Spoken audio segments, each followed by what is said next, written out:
Well, again, I'm Orlo Steele, and I will try to describe for you my experiences here at the Empire Mine. That was in the summer of 1950. That was, as a matter of fact, it was the day after I graduated from Grass Valley High School, which was in June 1950. Next day I came out here and got my boots and that sort of thing, and also I think I had to get a physical from Dr. Paget, whose offices were down near the old post office. And then Monday morning I was here for work. My dad brought me out. I worked, by 1950 they were just working really one shift of any production. They had 3 shifts, but the other shifts were just pumpmen, electricians, and that sort of thing that they had to have underground. So they were working predominantly just one shift here at the Empire. I think I was out here at about 6 o'clock in the morning, and I was given a locker where I could things that I put on the clothes that I had bought, my brand new hard-toed boots, and the hard hat I bought from the mine here, and also my carbide lamp and that sort of thing. And that dry here at the Empire is right above the collar of the shaft. They've only got 3 or 4 steps right now, but if you proceeded on up that's where the dry was located. And the dry was where we changed our clothes, took showers, and that sort of thing. And also the shift boss was there, and he checked people in. And I don't remember if we had time cards that we punched or anything. I don't recall. People have asked me that, and I don't remember. But somehow they accounted for you both going in and going out of the mine. So I went down to the collar of the shaft and was very nervous my first day, I remember. And I was introduced to my miner, who was Norman Wasley, a good Cornishman. And he introduced me to the mule skinner that we would be working with, who was Joe Cortez. And Joe had older than I was by about 4 or 5 years. I think he had just come out of the Army, but I knew his sister. So Norman Wasley kind of took me under his wing, told me how to sit on the skip and that sort of thing.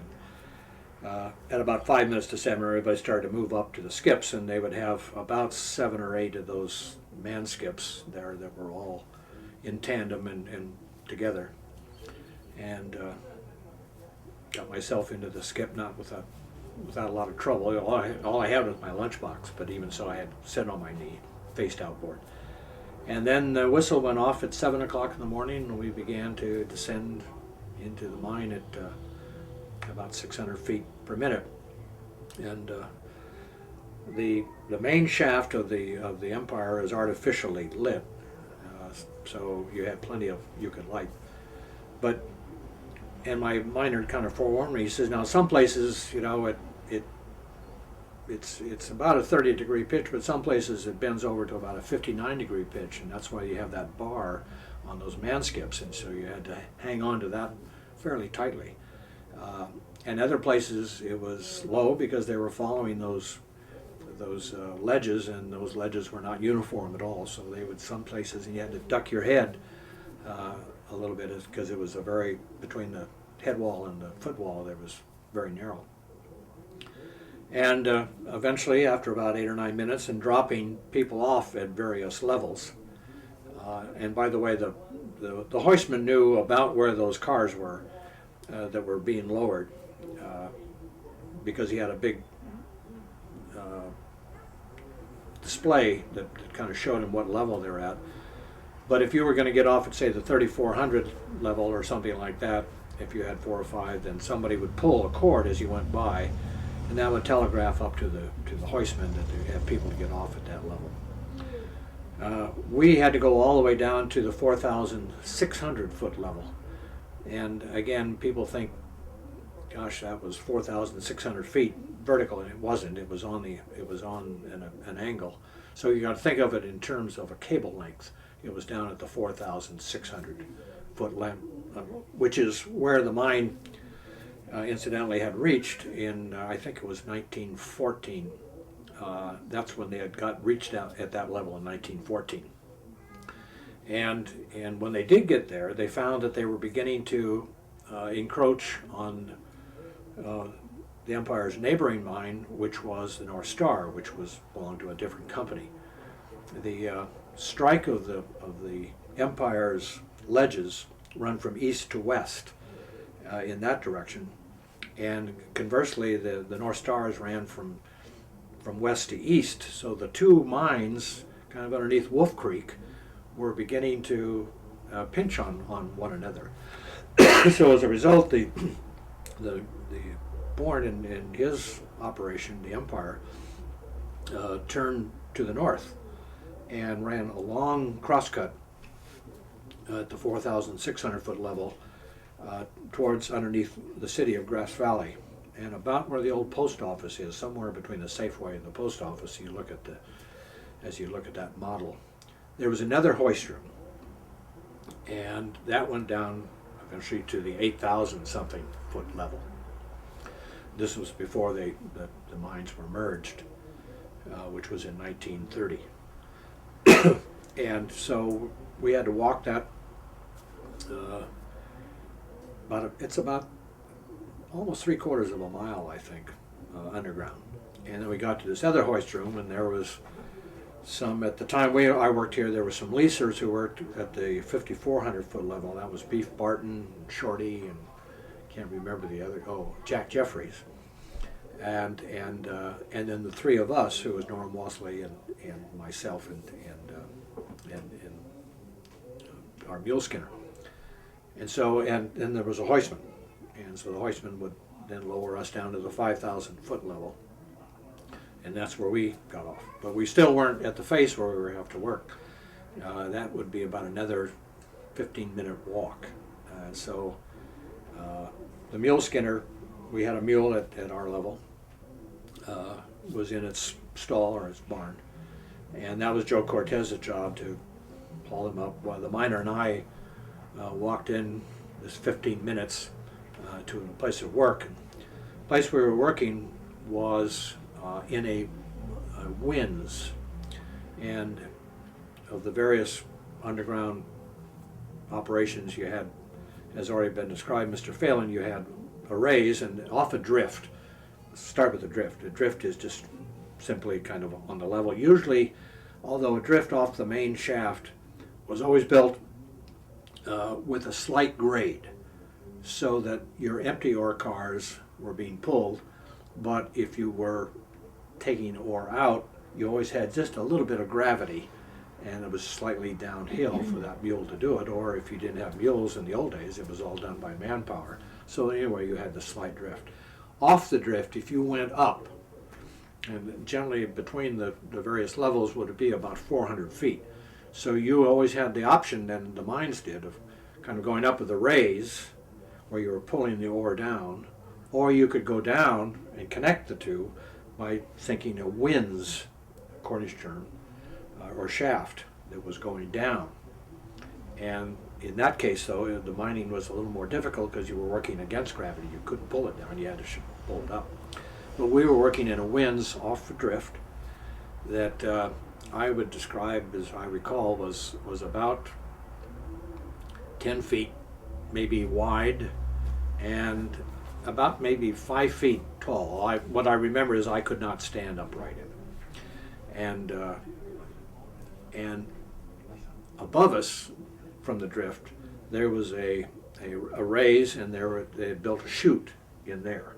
And coming out of that chute were a set of thin tracks, railroad tracks or car tracks, that went over past the drift and was proceeding down into the winze. And to that was attached what they called a Go Devil car, which was a very small ore car, wooden frame, wheels, and that was pulled up by a motor and on a small cable. And that was at the foot of the winze. And I think when I went to work that day, I think the winze had been down about 20 or 30 feet below the drift, and following an angle. and following a quartz ledge. It wasn't too thick. I think it was maybe anywhere from 18 inches to 2 feet or something like that, and that's what they were following.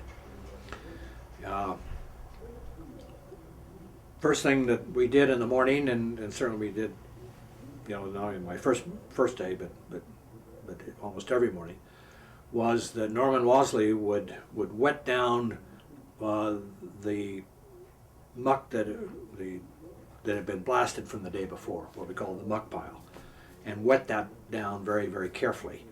For 2 reasons. One, to keep the dust down that had the silicosis, and also to keep the anything from coming up from all the nitroglycerin that was from the dynamite, which would give you a headache. So he would wet that down pretty well.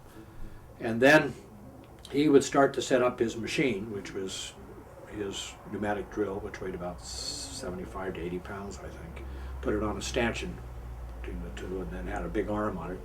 And he'd have his drill that he would rig up.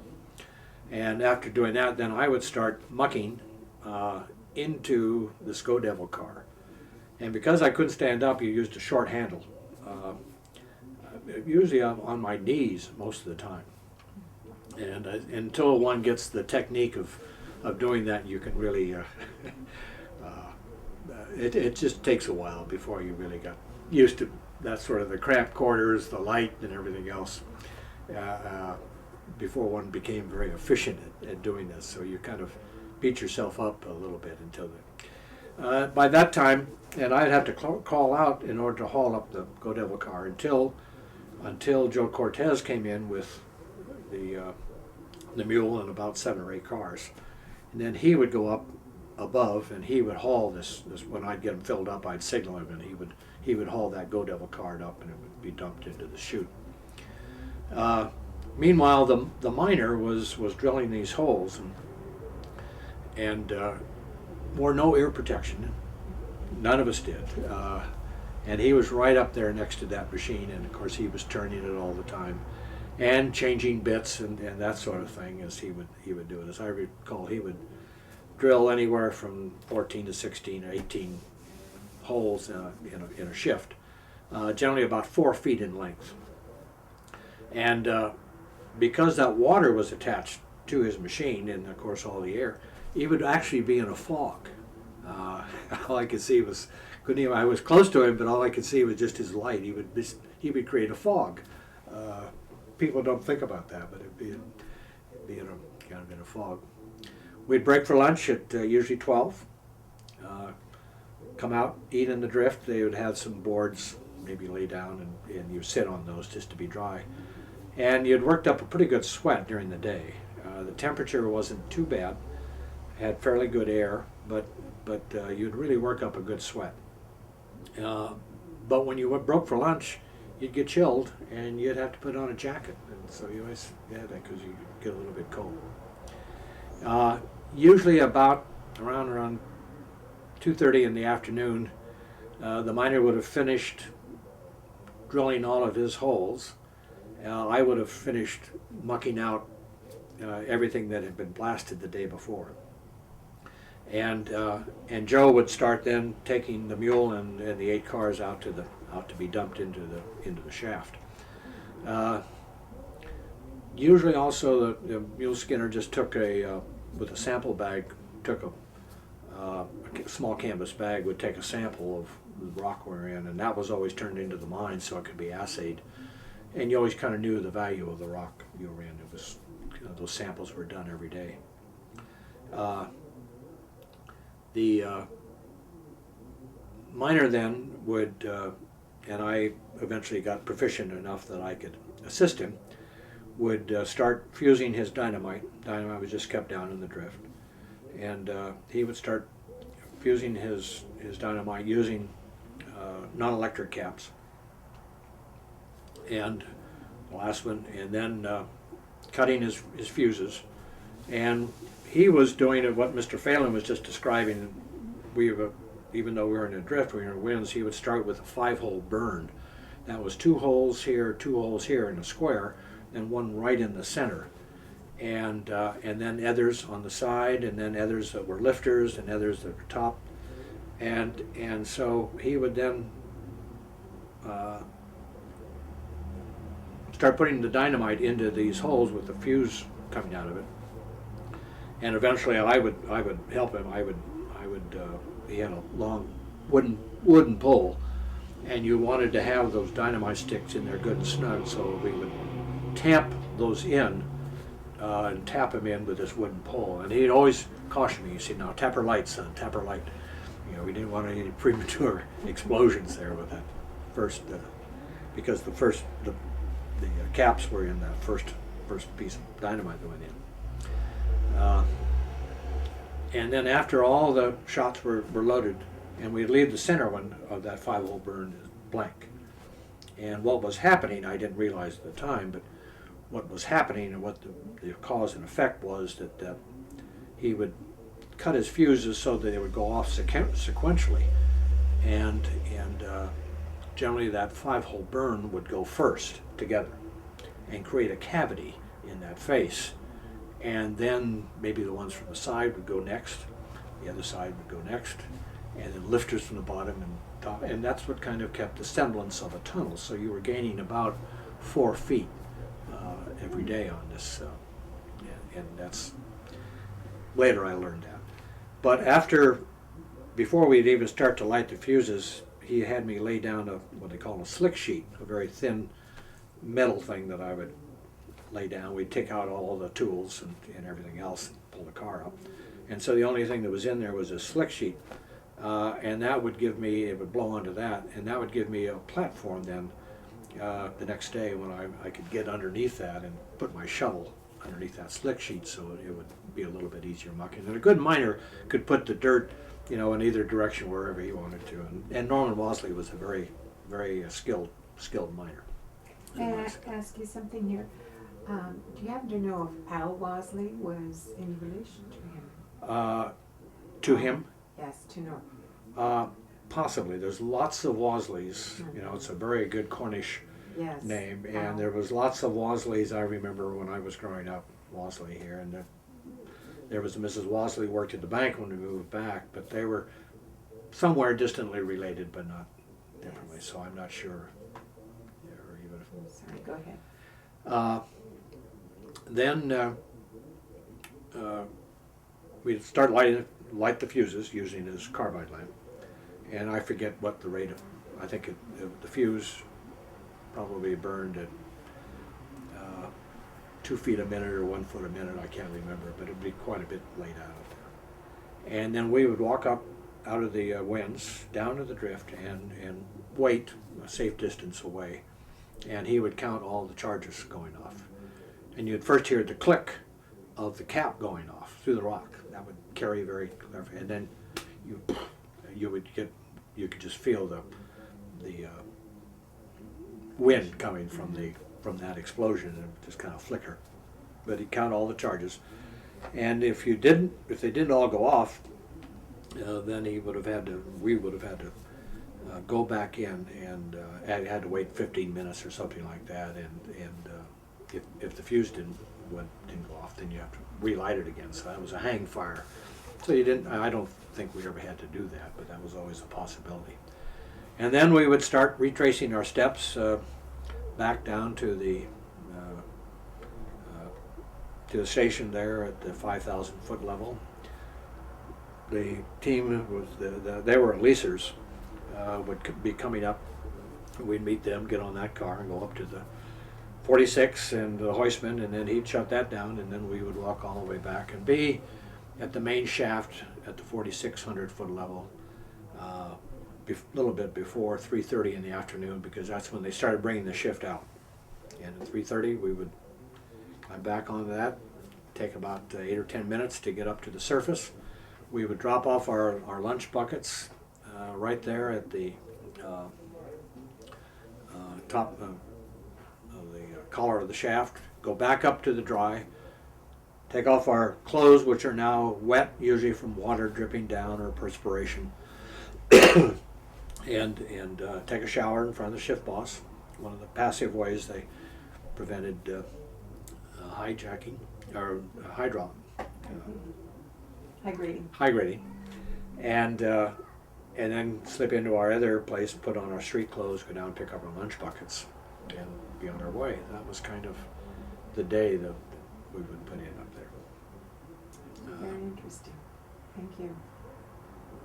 Yeah, that's what I was really looking for, because most of the miners don't think about telling us the everyday happenings, Yeah.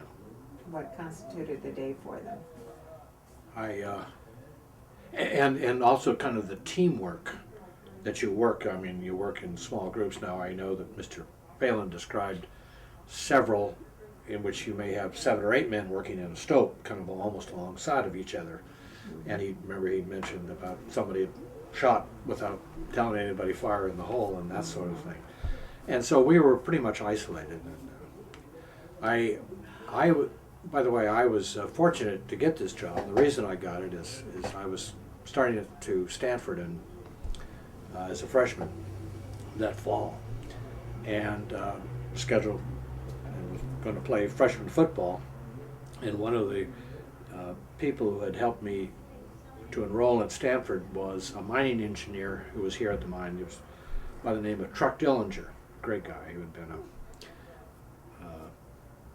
in the Navy during the war and everything. But anyway, Truck said, I'll get you a job to get you in shape. And so that was one of the things I was to get in shape, whether or not Slim Hampton was the shift boss at the time, and Alvin, his son, was a year behind me, as I recall.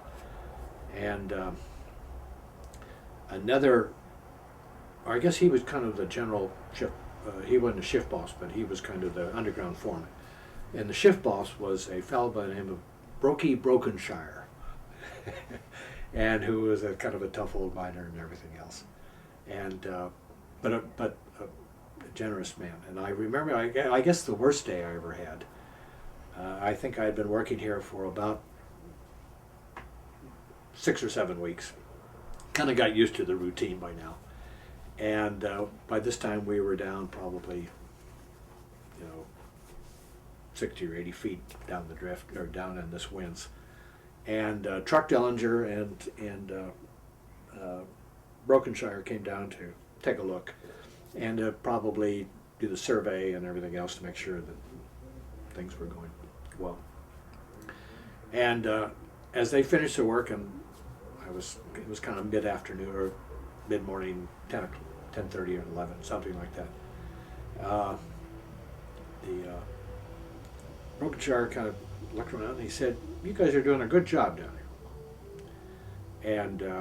And he said, "Would you like some snus?" And he offered me some Copenhagen snuff. And now I'm 17 years old, and I said, "Yes, I'd take a little bit of that," and I kind of put it in without ever knowing, never having chewed tobacco. I didn't have any tobacco products at all that time. And I just put it in my mouth. Well, they went off, and I didn't know that one was supposed to spit this out as you went, and I guess I swallowed a good amount of it. And within just a few minutes, that winds began to turn around, and it was spinning, actually spinning, and it was all I could do to even climb out of there. I was really sick, and I remember climbing up into the drift and just laying down on the board and just hanging on, because the place was just spinning. That had that sort of effect on. They didn't get an awful lot of work out of me the rest of that day. It took a long time before I could get back. But I was glad I did it. The pay for a mucker in 1950 was generally, I think, $1 an hour. But we got an extra dime because we were working in a winds, and you're working against gravity. And so we got $1 and a dime an hour. We worked 6 days a week was the norm.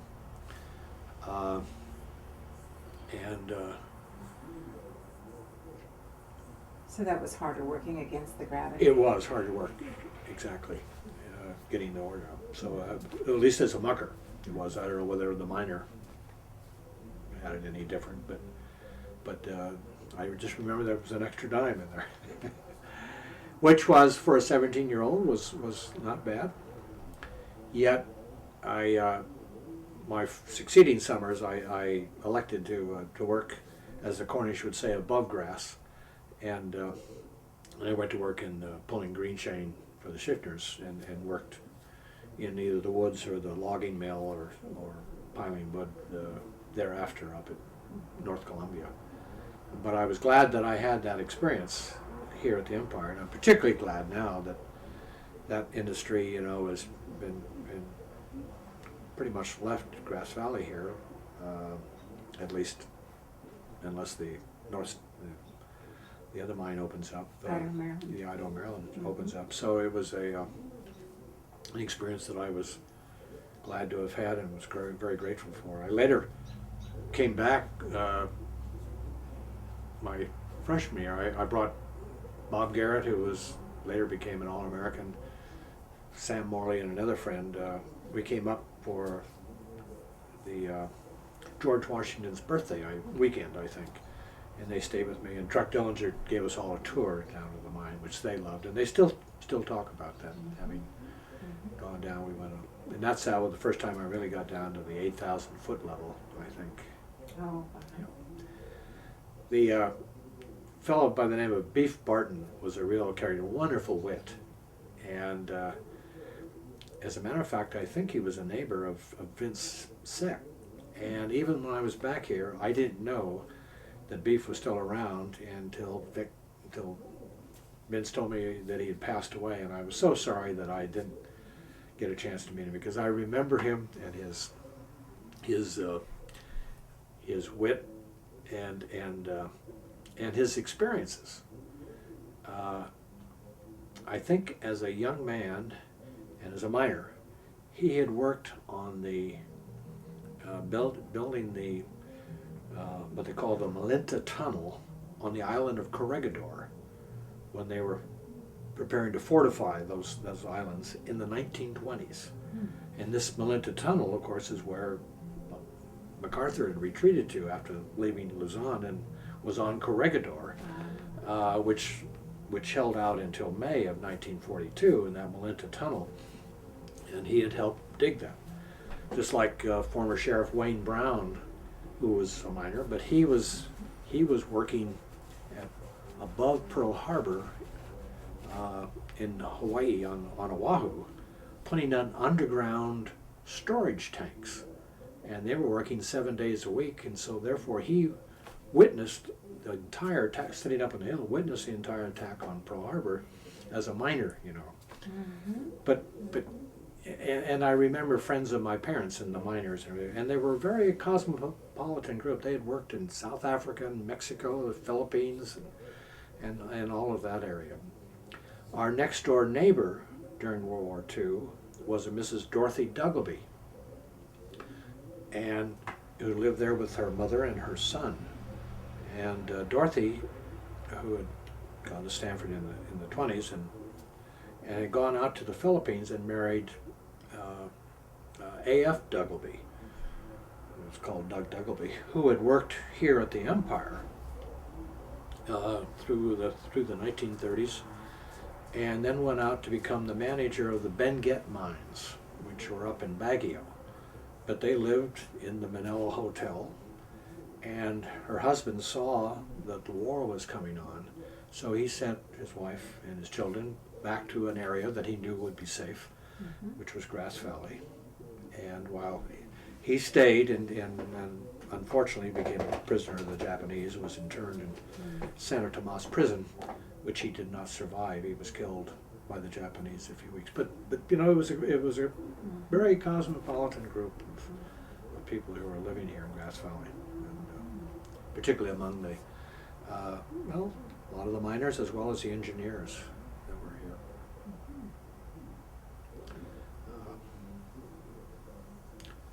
So I thank you for what you're doing and trying to capture some of these. I thank you very much. You've been very helpful today. Yes, very.